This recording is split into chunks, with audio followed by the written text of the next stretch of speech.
मोर प्रिय शिक्षक भाई और भौणी मानक नमस्कार। जय जगन्नाथ।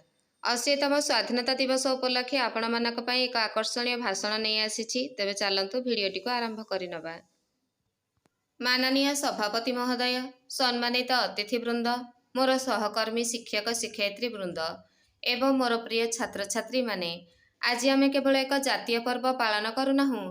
आज आमे सही माटी को प्रणाम करुछु जे माटीर असंख्य देशप्रेमी त्याग और संघर्ष और बलिदान मिशिछि। स्वाधीनता आमको उपहार रे मिली नथिला, एहा मिलिथिला संघर्ष रे, त्याग रे एवं बलिदान रे।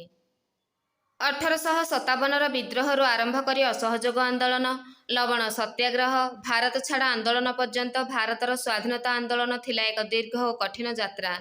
महात्मा गांधी का अहिंसा, नेताजी सुभाष चंद्र बोस का अदम्य साहस, भगत सिंह का बलिदान, सरदार पटेल का दृढ़ नेतृत्व, झांसी रानी लक्ष्मीबाई का वीरता, एमानक त्याग आमको गोटे कथा शिखाई थाए, देश पाई निज स्वार्थ को त्याग करबा ही प्रकृत देशप्रेम। भारतर स्वाधीनतार इतिहास केवल किछि तारीख किंबा किछि महान व्यक्ति नाम नुहे, यह हेउछि कोटि कोटि भारतीय लुह, रक्त, त्याग और अदम्य संघर्षर एक अमर कहानी। 1857 विद्रोह भारतीय स्वाधीनता संग्राम एक बड़ माइल खुंट थिला। मंगल पांडे विद्रोह आरंभ करी रानी लक्ष्मीबाई, तांतिया टोपे, बहादुर शाह जफर पर्यंत अनेक वीर इंग्रेज शासन विरुद्ध साहसर सह ठिया होइथिले। एहा परे स्वाधीनता आंदोलन आहुरी व्यापक हैला। बाल गंगाधर तिलक जनसाधारण मनरे जातीयतार भावना जागृत कले। लाला लाजपत राय, बिपिन चंद्र पाल और बाल गंगाधर तिलक एही त्रिमूर्ति भारतीय जातीय आंदोलन को नुआ दिग देइथिले। तापरे आसिला महात्मा गांधी का नेतृत्वर एक नुआ जुग। असहयोग आंदोलन, लवण सत्याग्रह एवं भारत छाड़ आंदोलन माध्यम गांधीजी साधारण लोक स्वाधीनता संग्राम सहित जोड़ीदेले। से आमको शिखाई अस्त्र बिना मध्य अन्याय विरुद्ध लढ़ा जाई पारे। 1930 दांडी यात्रा यार एक ऐतिहासिक उदाहरण। लुण भली एक साधारण जिनिस को केन्द्र करी गांधीजी इंग्रेज शासनर अन्याय विरुद्ध एक विशाल जन आंदोलन सृष्टि करथिले। किंतु स्वाधीनता संग्रामर चित्र केवल अहिंसा सीमित नथिला। भगत सिंह, राजगुरु और सुखदेव निज जीवन को देश पई उत्सर्ग करथिले। भगत सिंह जीवन आमको प्रश्न करे, देश पई आमे कोन त्याग करने को प्रस्तुत? जो बयस आज युवक मैंने निजर भविष्य नहीं चिंता करती, से बयस भगत सिंह निज जीवन को देशर भविष्य उत्सर्ग करदेइथिले। आम ओडिशार माटी मध्य संग्राम पछरे रही नथिला। बक्सी जगबंधु पाइक विद्रोह ओडिशार माटी विदेशी शासन विरुद्ध प्रतिरोधर एक गौरवमय अध्याय। परवर्ती समय गोपबंधु दास, मधुसूदन दास, हरेकृष्ण महताब, रमादेवी, मालती चौधरी और अनेक ओडिया देशप्रेमी जातीय आंदोलन को शक्तिशाली करथिले। आमे मन रखिबा दरकार, स्वाधीनता केवल बड़ नेता मानक त्यागर फल नुहे। गाँवर साधारण कृषक, श्रमिक, छात्र, महिला एवं अजणा असंख्य संग्रामिक त्याग मध्य एथिरे समान भाव में जड़ित। जो मानक नाम इतिहासर पृष्ठारे लेखा होई नाही, सेमानक बलिदान को मध्य आमे भूलिबा उचित नुहे। 1942 भारत छाड़ आंदोलन समय करबामरर आह्वान देशवासी मनरे स्वाधीनतार अग्नि को आहुरी प्रज्वलित करिथिला।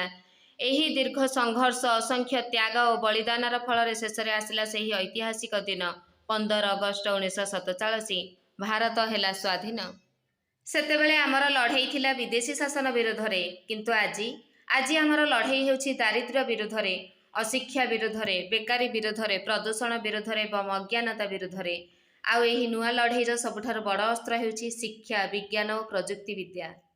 बंधुगण, जो भारत केबे निजर अधिकार पाई लड़ुला, से ही भारत आज महाकाश निजर शक्तिर परिचय देउछि।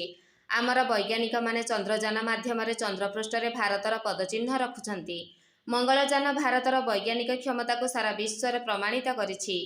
आज artificial intelligence, robotic, digital technology, biotechnology और स्पेस साइंस भली क्षेत्र में भारतीय युवपीढ़ी नुआ संभावना सृष्टि करुछि। किंतु एठारे आमको गोटे प्रश्न निजको पचारिबाकू पड़िबो। प्रजुक्ति आम हाथ में अच्छी, किंतु यह आम क्यों दिगरे व्यवहार करुछो? मोबाइल आम हाथ में अच्छी, यह आमको ज्ञान देव ना आमर समय नष्ट करिब? आर्टिफिशियल इंटेलिजेंस आम पाखरे अच्छी, यह आमर सृजनशीलता को बढ़ाइब ना आमर चिंतन करिबार शक्ति को कमाई देव? एही निष्पत्ति टेक्नोलोजी नेब नाही, एही निष्पत्ति आमे नेबाकू पड़िब। तेणु आजिर स्वाधीनता दिवस रे मु मोर छात्र छात्री मानकू कहिबाकू चाहे, केवल भल चाकरी पाइबा पई पढ़ंतु नाही, देश पाई किछि नुआ करिबा पई पढ़ंतु। आपण मानक मध्यरु केही आसंता काली वैज्ञानिक होई पारंती, केही इंजीनियर, केही शिक्षक, केही डाक्तर तो केही उद्योगी। କିନ୍ତୁ ଆପଣମାନେ ଯେଉଁ ପେଶାରେ ଯାଆନ୍ତୁ ନା କାହିଁକି, ଆପଣମାନଙ୍କ କାମ ଯେତେବେଳେ ଦେଶର ଲୋକଙ୍କ ଜୀବନକୁ ଟିକିଏ ଭଲ କରିବ, ସେତେବେଳେ ହିଁ ଆପଣଙ୍କ ଶିକ୍ଷାର ପ୍ରକୃତ ମୂଲ୍ୟ ରହିବ। ଏବଂ ଏଠାରେ ଆମ ଶିକ୍ଷକମାନଙ୍କର ଦାୟିତ୍ୱ ସବୁଠାରୁ ବଡ଼। ଆମେ କେବଳ ପାଠ୍ୟପୁସ୍ତକର ପୃଷ୍ଠା ପଢ଼ାଉ ନାହୁଁ, ଆମେ ଭବିଷ୍ୟତର ଭାରତକୁ ଗଢ଼ୁଛୁ। ଆଜିର ଶ୍ରେଣୀକକ୍ଷରେ ବସିଥିବା ଏହି ଛୋଟ ଛୋଟ ଛାତ୍ରଛାତ୍ରୀମାନଙ୍କ ମଧ୍ୟରୁ ହିଁ ଆସନ୍ତାକାଲିର ବୈଜ୍ଞାନିକ, ଚିକିତ୍ସକ, ଶିକ୍ଷକ, ପ୍ରଶାସକ ଏବଂ ଦେଶର ନେତୃତ୍ୱ ଜନ୍ମ ନେବ। ତେଣୁ ଆମର କର୍ତ୍ତବ୍ୟ ହେଉଛି ସେମାନଙ୍କୁ କେବଳ କ'ଣ ପଢ଼ିବା ଶିଖାଇବା ନୁହେଁ, ବରଂ କାହିଁକି ପଢ଼ିବା ଏବଂ କିପରି ଚିନ୍ତା କରିବା ମଧ୍ୟ ଶିଖାଇବା। କାରଣ ଦେଶର ଭବିଷ୍ୟତ କେବଳ ବଡ଼ ବଡ଼ ଅଟ୍ଟାଳିକାରେ ନୁହେଁ, ଶ୍ରେଣୀକକ୍ଷରେ ଗଢ଼ାଯାଏ। ଆଜି ଆମେ ଆମର ସ୍ୱାଧୀନତା ସଂଗ୍ରାମୀମାନଙ୍କୁ ମନେ ପକାଇବା ସହିତ ଏକ ନୂଆ ସଂକଳ୍ପ ନେବା। ଆମେ ବିଜ୍ଞାନକୁ ଭୟ କରିବୁ ନାହିଁ, ଶିଖିବୁ।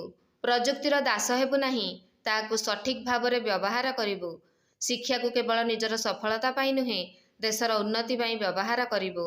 ଆମ ପୂର୍ବପୁରୁଷମାନେ ଆମକୁ ସ୍ୱାଧୀନତା ଦେଇଗଲେ, ଏବେ ଆମର ପିଢ଼ିର ଦାୟିତ୍ୱ ସେହି ସ୍ୱାଧୀନ ଭାରତକୁ ଏକ ଜ୍ଞାନୀ, ବୈଜ୍ଞାନିକ, ଆତ୍ମନିର୍ଭର, ଶକ୍ତିଶାଳୀ ଭାରତରେ ପରିଣତ କରିବୁ। ଆସନ୍ତୁ ଏହି ସ୍ୱାଧୀନତା ଦିବସରେ ଆମେ ଆମର ସ୍ୱାଧୀନତା ସଂଗ୍ରାମୀମାନଙ୍କୁ କେବଳ ମାଳା ଦେଇ ନୁହେଁ, ତାଙ୍କ ଆଦର୍ଶକୁ ନିଜ ଜୀବନରେ ପାଳନ କରି ସମ୍ମାନ ଦେବା। ଯେଉଁମାନେ ଦେଶ ପାଇଁ ଲଢ଼ି ସ୍ୱାଧୀନତା ଆଣିଥିଲେ, ଆମେ ଜ୍ଞାନ, ବିଜ୍ଞାନ ଓ ସତ୍ୟନିଷ୍ଠାର ଶକ୍ତିରେ ସେହି ସ୍ୱାଧୀନ ଭାରତକୁ ଆହୁରି ଶକ୍ତିଶାଳୀ କରିବୁ। କାରଣ ସ୍ୱାଧୀନତା ସଂଗ୍ରାମୀମାନେ ଆମକୁ ସ୍ୱାଧୀନ ଭାରତ ଦେଇଛନ୍ତି। ଏବେ ଏକ ଶ୍ରେଷ୍ଠ ଭାରତ ଗଢ଼ିବାର ଦାୟିତ୍ୱ ଆମର। ବନ୍ଦେ ମାତରମ୍। ଜୟ ହିନ୍ଦ, ଜୟ ଭାରତ।